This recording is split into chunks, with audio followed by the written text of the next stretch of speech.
In this video, I'm going to show you how to make your Skillshare account private. So this is very easy to do, but before we start, please leave a like and subscribe to my YouTube channel. So let's get started. First you want to go to Skillshare and then hit your profile picture here at the top right corner.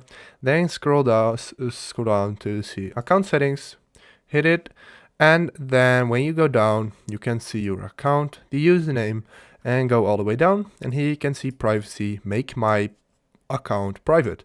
So basically make my profile private.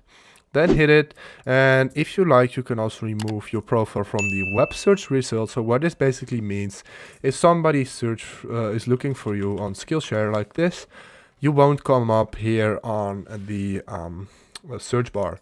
So that's great. So if you want that as well, just hit it, then hit save changes, and now you private your account. Very good on Skillshare. So if this helped you out, please leave a like, please subscribe, and see you next time.